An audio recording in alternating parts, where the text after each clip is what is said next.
Thank you very much. I just have enormous debts of gratitude to Elin and Elena for enabling this visit and putting together today this really spectacular workshop. So I want to thank them, and I want to thank all of you who have come, and especially my friends and family who are here to cheer me on. Thank you.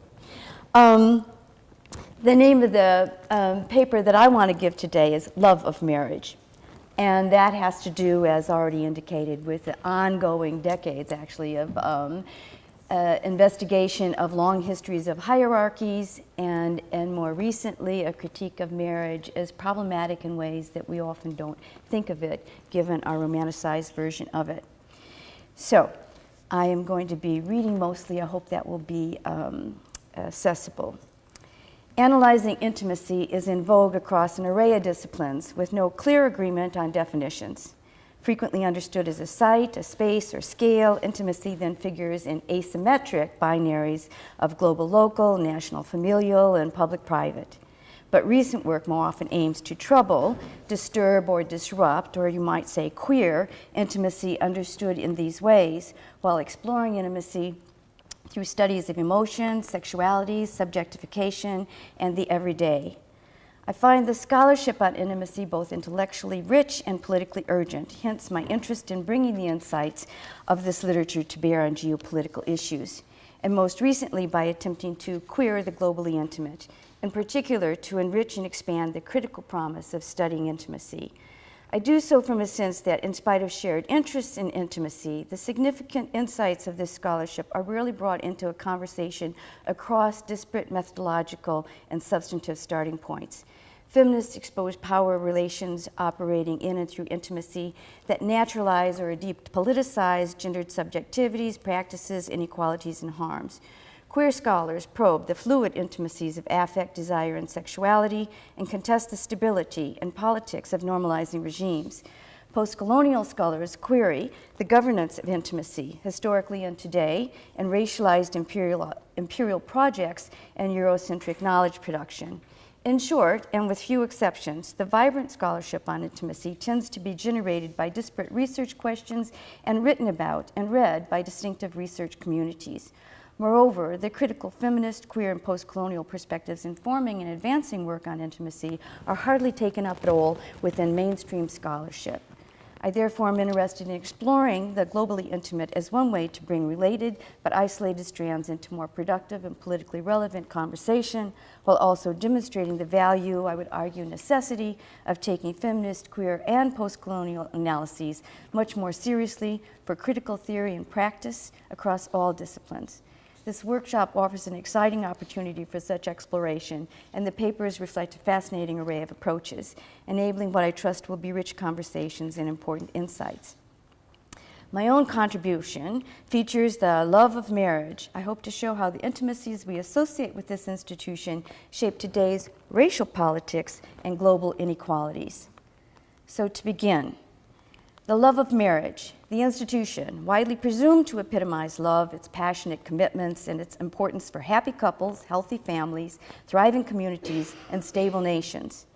Lauren Berlant observes that intimacy builds worlds. I want to take that claim seriously and argue here that the intimacy of marriage as we know it has built a world of inequalities. In short, I argue that marriage matters much more than typically recognized in shaping the contours of interpersonal, local, national, and global inequalities. Feminists have long criticized marriage, revealing how it works to normalize gender inequalities in family-household relations and exclude women from participating fully in the public arenas of socioeconomic and political power. More recently, advocates of same-sex marriage expose the many emotional, personal, economic, and cultural costs of being excluded due to heteronormative premises from the benefits of marrying. Yet even more is at stake. I argue that how power operates in the love of marriage and the exclusions it fosters breeds not only inequalities of gender and sexuality, but also and inextricably of race, class, and national prosperity. Moreover, the scale and intensity of these inequalities and the harms, despair, exclusions, resentment, and social violence they generate are key to urgent problems, arguably crises, of the 21st century. hence the importance of engaging such an investigation. And today's talk, and building on prior research, I pursue this critical analysis, investing specifically in how the institution of marriage, historically and currently, shapes global inequalities through the state's or nation's regulation of sexual practices, its regulation of ethnic racial relations, its resource distributions, and citizenship, hence migration options. I have to include a number of caveats. First, this is a very Western central, especially Anglo-central, and if I'd have to admit it, US-centric approach. I can't quite get my head out of the United States, although most of you know I'm very glad not to be there now. It also involves a lot of overgeneralizing and simplifying because it's simply an expanse of history and topics and disciplines that cannot be adequately condensed without doing such generalizations, and I apologize for those. And in anticipation of responses, let me be clear that my critique of institutions is not a critique of the individuals who participate in them. It is my understanding that we cannot escape, avoid, or live meaningfully outside of dominant institutional arrangements, the options they present us with, or the subjectivities they foster.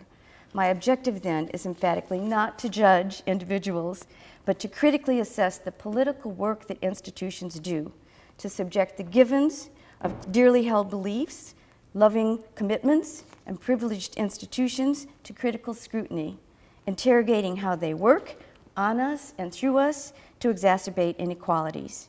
And as I often say, this critique is actually as much of nation states as it is of marriage. But I'm not giving up my passport, so I don't expect people to run out and relieve themselves of marriage if they are already engaged in it. Right? I turn then to a necessarily brief review of the history and politics of marriage. I note first that while historical contextualization is always relevant, it is indispensable in the study of marriage where so many myths prevail.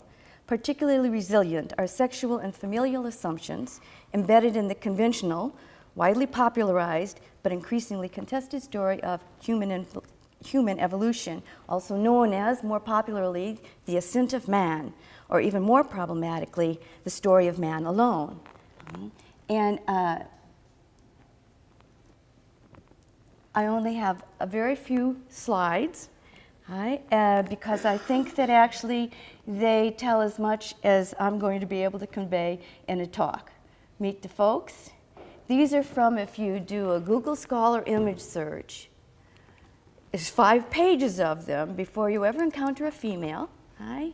And these are some of the representative images that surface. And they are worth taking very seriously.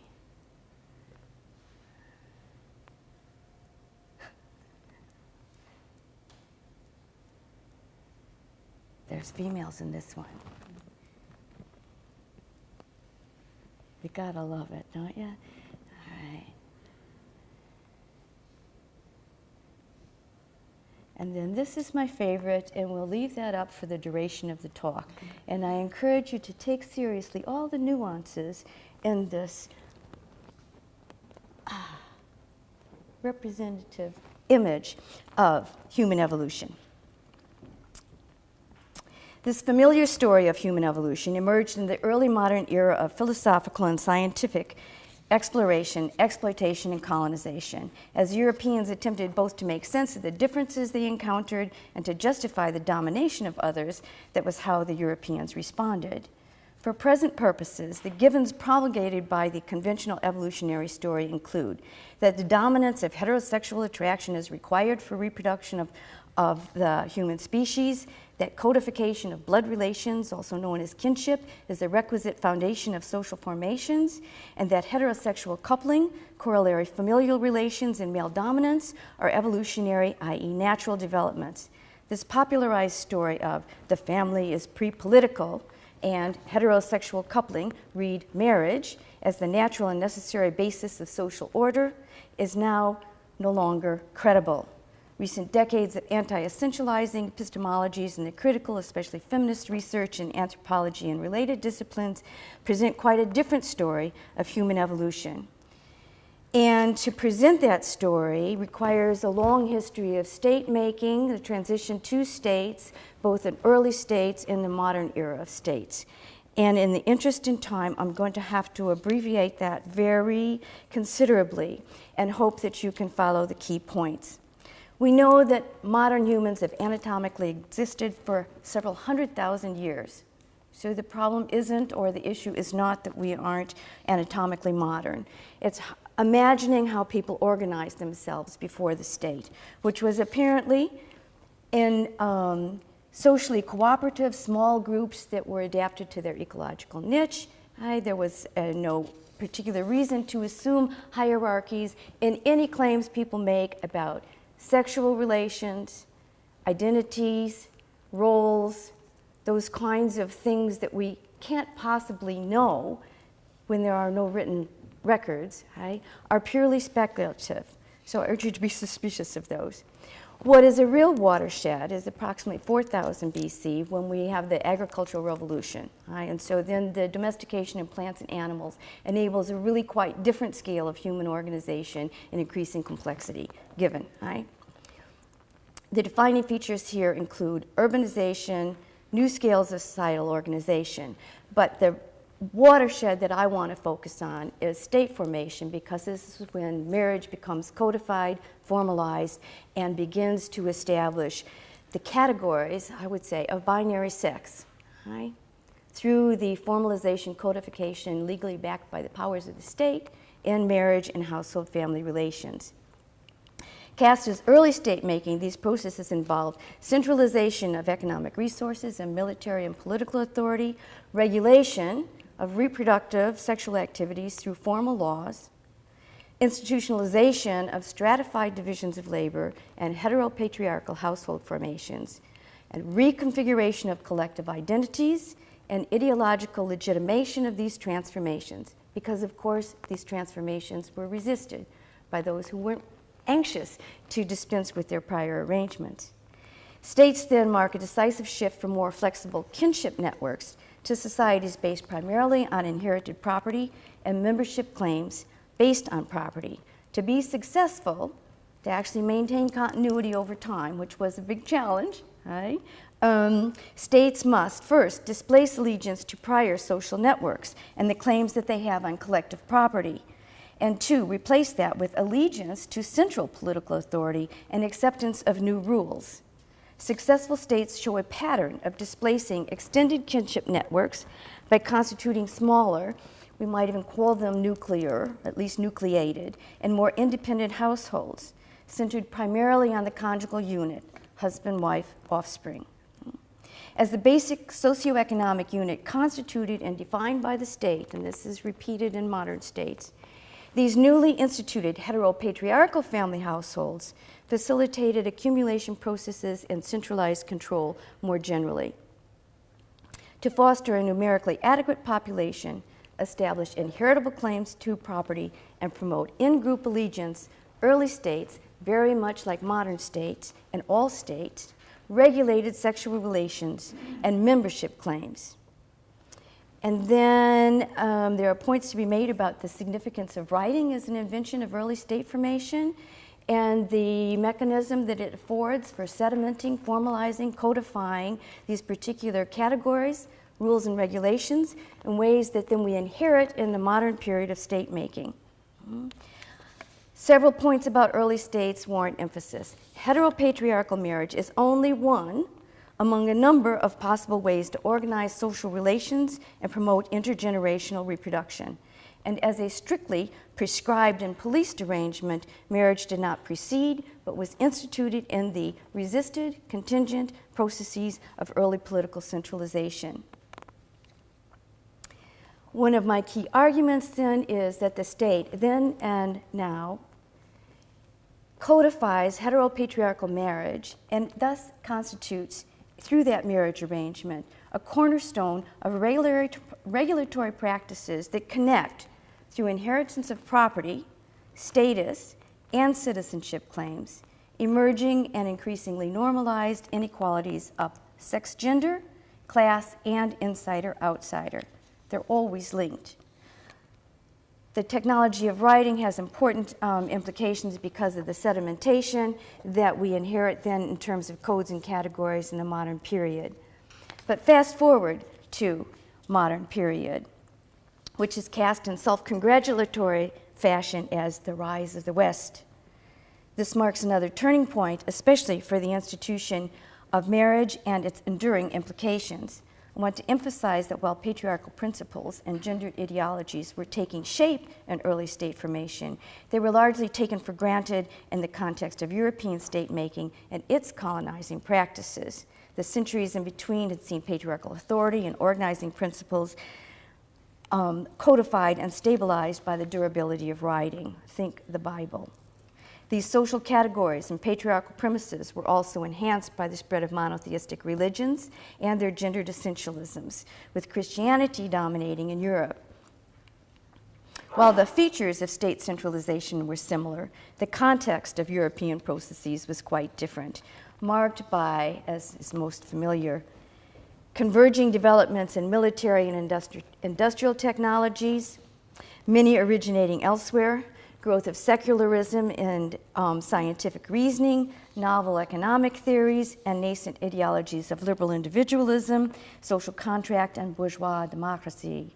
In this context, state-making was part of Europe's rising economic and military power, religious and racial ideologies, and exploitative explorations beyond the continent. And the patriarchal heteronormative arrangements of modern marriage, as we know it, were formalized in this context of European state-making, the international system of states that it propagated, and the racialized nationalist colonizing practices that it engaged in. The world-shaping significance of these changes has prompted many and varying accounts, but I draw attention here to the role of marriage in processes of ideological legitimation. As evolutionary narratives of human progress gained credibility, recall evolution, positing the superiority of European culture furthered legitimacy of imposing it elsewhere. As in earlier state-making, marriage served as an institutional mechanism for regulating sexual relations and their potential consequences, important both internally and externally, not least for determining stable transmission of property and citizenship claims. And in Europe, it served also, and importantly, as an ideological mechanism for projecting cultural superiority. But there was a dilemma in the European context, a central contradiction where, on the one hand, the Enlightenment celebration of science, rationality, freedom and equality, and liberalism's self-governing human subject, and on the other hand, the deepening penetration of state power into personal relations in Europe and the unequal, often brutal practices of imperialism abroad. While the enhanced military, administrative, and surveillance capacities of European states enabled an unprecedented scale of internal and external power, more was needed to justify, legitimate these procedures. In contrast to earlier conflicts, the powerful needed more than religious dogma to justify social violence, which meant that narratives of evolutionary progress had to be very persuasive. So, in the context of managing their populations, European states codify a marriage model of the conjugal nuclear household again, not only to regulate sexual, familial, and property relations within the state, but also as an extension and legitimation of colonial power. The marriage model that they formalized thus purposely reflected and privileged notions of explicitly white superiority, and specifically the idea of patriarchal, monogamous, Christian respectability. And this was projected, as most of us know, as a stark contrast to non-European practices. This effectively white, monogamous marriage model was variously encouraged or brutally imposed in the colonies, and arrangements that differed from this idealized model were construed as obviously inferior and deemed markers, quite literally, of race difference. Internally, stricter formalization of marriage entailed reconfigurations of individual subjectivity, social relations, and collective allegiances. As now well documented, modern arrangements exhibited an increasingly rigid matrix of heterosexual, homosexual differentiation, masculinized political economic competence, feminized private affective domesticity, as well as a romanticized middle-class household, and a national identity invoking explicitly racialized superiority. At the same time, this white marriage model was shaped by emerging liberal and social contract ideologies, which foregrounded individual autonomy and freely chosen personal and political commitments. One effect was the romantic modern ideal of a love match, which celebrated individual choice of a partner, along with expectations of a companionate marriage, the privacy of intimate relations, and a nuclear harmonious family life. Marriage for love displaced and stigmatized time-honored traditions which featured extended families strategically negotiating marriages to optimize resource accumulation and socio-political status. Externally, other sexual practices and family formations, promiscuity, polygamy, were deemed inferior, i.e. primitive, characterized as race difference, constructed as threats to civilized people, and denied legitimacy where they existed. The societies in which Europeans intervened very dramatically in terms of their existing social, religious, and economic and political arrangements. European interventions varied as well. In some places, mixed race sexual relations were overlooked, but mixed marriage was typically prohibited as it raised unwelcome questions regarding transmission of property and citizenship claims.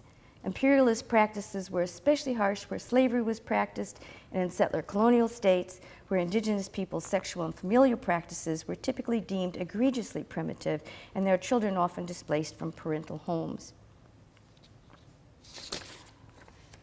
Marriage, then, as explicit legislation backed by state power, worked, if you will, politically, as a cornerstone of regulatory practices that linked again inequalities while also masking them by new bonding and allegiances promoted in state-nation policies, i.e. linking the love of heterosexual coupling and monogamous marriages and nuclear families and privatized households, the heteronormative bonding of females to husbands within patriarchal families, the homosocial, not homosexual, bonding of citizen males across class and race differences, and the racial bonding of white superiority across gender and class differences and nationalist ideologies that stigmatize outsiders or foreigners.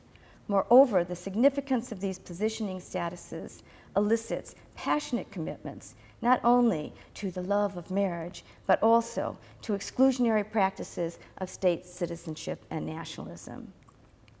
European claims of superiority thus merge.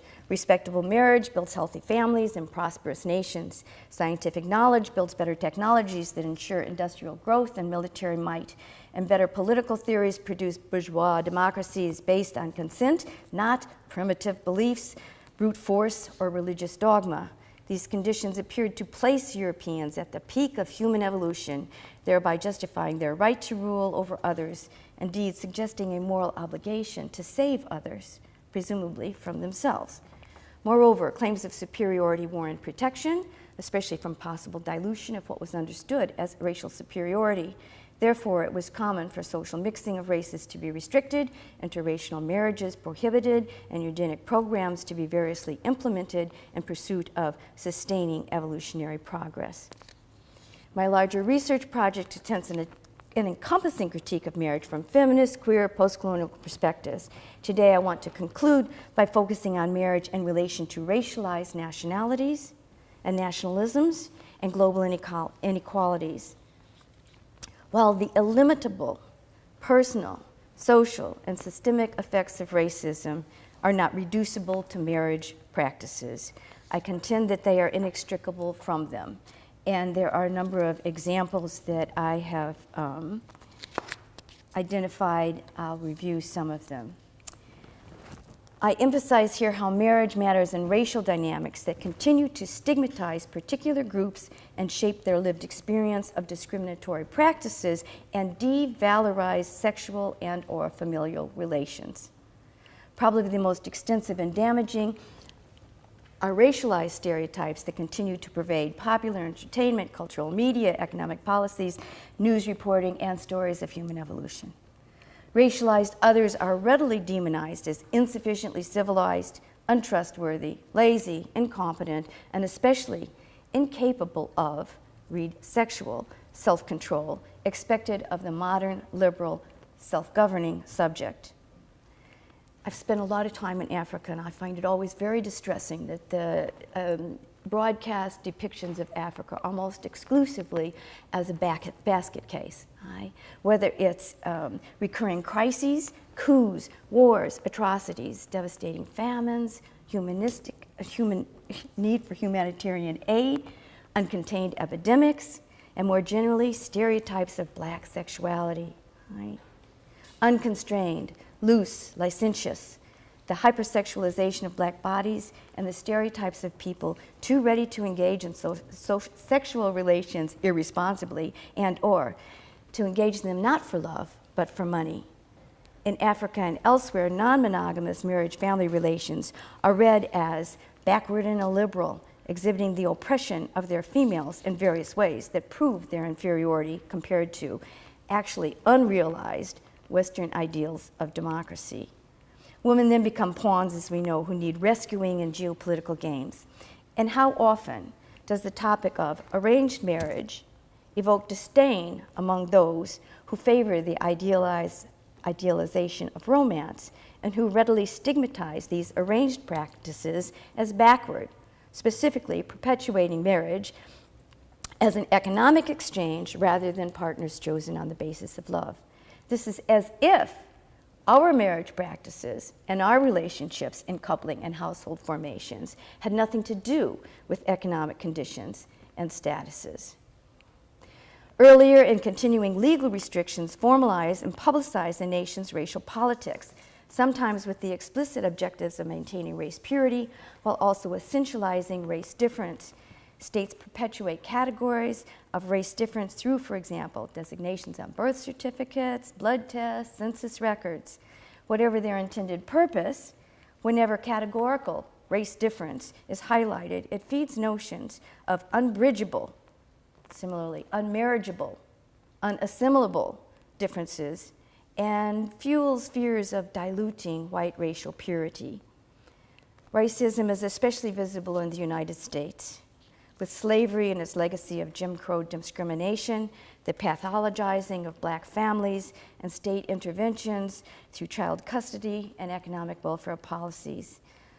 Moreover, today we witness a new Jim Crow, a system of criminalization, incarceration, and police violence against African Americans.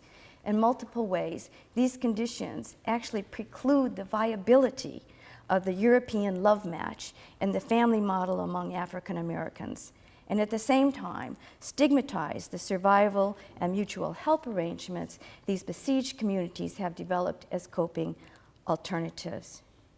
But racism is also visible in the West's selective medical and health practices and funding priorities. For example, eugenic preferences exhibited in population control policies and involuntary sterilizations, differential treatment and provision of basic reproductive health and medical care, and weak investments in treatment of diseases associated with non-European territories or populations. Early laws also established and perpetuate consequential differences in intergenerational transmission of social status and economic resources. Not least, slavery in the modern era was a racialized system of economic exploitation, physical and sexual violence, and psychosocial devalorization. In the United States, enslaved parents and children were routinely separated, slave marriages were not always recognized, and illegitimate children could not inherit. These practices precluded family stability, mutual aid, and intergenerational accumulation of wealth, with enduring subjective, sociocultural, and economic consequences. Many societies did and continue to restrict marriage and migration on the basis of ethnic or racial groupings. Interracial marriage was prohibited in the United States until 1967, and elsewhere around the world at various times. While interracial marriages are no longer illegal, they can continue to be stigmatized, as do the sexual family relations of racialized groups deemed threatening to civilized arrangements. Continued effects are evident in the relatively low incidence of mixed marriages, which is especially striking where different ethnicities and races have been residing together over long time spans. Equally important is the influence of racial ideologies and nationalist identities, sentiments, and policies. These historically and continually shape inclusions and exclusions, who is considered friend or foe, whose cultural, religious, and familial practices are deemed respectable or threatening, and which nation warrants economic promotion or militaristic intervention. For example, chance alone does not explain how poorer states are concentrated in the nations of the global south and marked explicitly by race, while richer states are situated in the global north and dominated by quote-unquote white elites. And nationalist strategies regarding when and on whose behalf to intervene in militarized conflicts rarely pass the test of ethnic or racial neutrality. Perhaps most importantly, racialized stereotypes and cultural representations continue to obscure the extent and structural causes of these inequalities, while nationalist culture and politics often foster a fear of others and fuel racialized hostility in response to migration crises. But why are we facing so many migration crises today?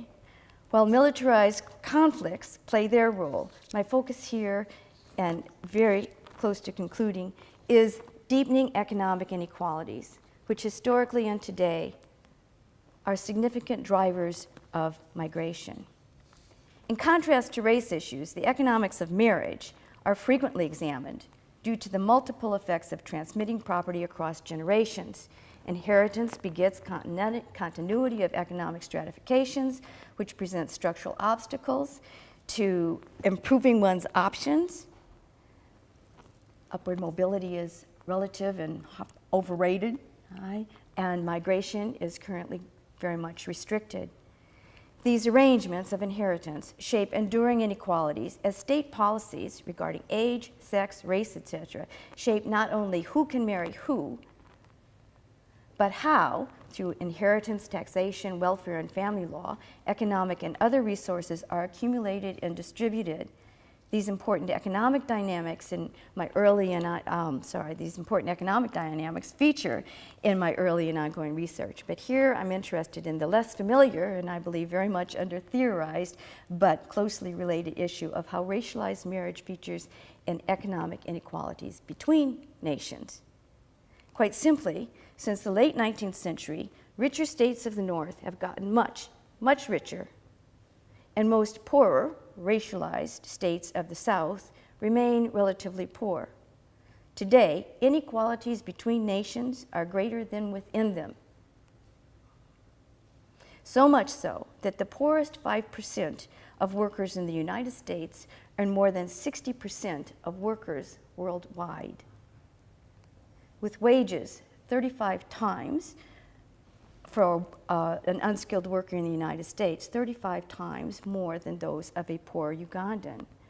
These stark earning realities and global awareness of them create enormous pressures for migration as the most promising strategy for advancing economically.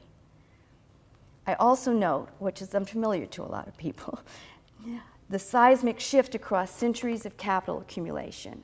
Unlike 19th century conditions, today, where you are born and can claim citizenship, which I remind you depends on marriage relations, matters far more in determining what you can anticipate in lifetime earnings and quality of life and corollary benefits than what class or occupational status you're born into. That's quite a shift. Hence, transnational migrations increase dramatically as people in poor countries, quite rationally, seek a better future for themselves and their families by migrating to rich countries. But, and here is an underpublicized premise of liberal economics, if, whenever desired, transnational labor mobility was permitted, it would over time shift all incomes toward greater equality. but that's not the system that liberal economists are promoting.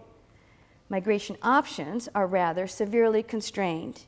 Citizenship worldwide is determined primarily by birthright, i.e. being born to a citizen parent or on soil. Right? And to legally migrate for economic purposes requires a desirable citizenship status. Today, rich nations are increasingly selective about which passport holders they welcome. This selectivity reflects both entrenched ethnic racial biases and emerging religious economic security concerns. But whatever the justification, constraints on immigration effectively exacerbate stark inequalities between nations, as well as the insecurities, harms, and resentments they engender. Last page. Stated simply, as inheritance of property reproduces wealth differences across generations and therefore class inequalities within a country, inheritance of citizenship reproduces wealth differences between countries because labor migration, which would ameliorate inequalities, is restricted by citizenship status. Marriage matters here because birthright, entailing marriage, determines citizenship, and citizenship today, more than what class you are born into, significantly determines your life options, as well as the reception you are likely to get if you try to cross the border to improve those options. I turn again to the significance of intergenerational transmission through marriage, family relations, of not only property and wealth, but of citizenship and its potential benefits. As Jacqueline Stevens observes, quote, the most fundamental structures of the modern state, the rules regulating marriage and immigration, are what enable the state to reproduce itself and what makes possible the power relations associated with nationality, ethnicity, race, and family roles. It is these insights that spur my continued critical interest in probing how marriage, historically and currently, shapes global inequalities through the nation's regulation, again, of sexual practices, ethnic race relations, resource distributions, and citizenship, hence migration options. I conclude that intimacy in the form of marital relations plays more than a coincidental role in current geopolitics. More specifically, deploying marriage as a lens importantly substantiates the intersectional analyses emerging from feminist, queer, and post-colonial research. States make simultaneously and inextricably not only the categories and exclusions of gender and sexuality, but racialized and economic inequalities operating within and between state nations. Thank you, and I look forward to hearing what you think.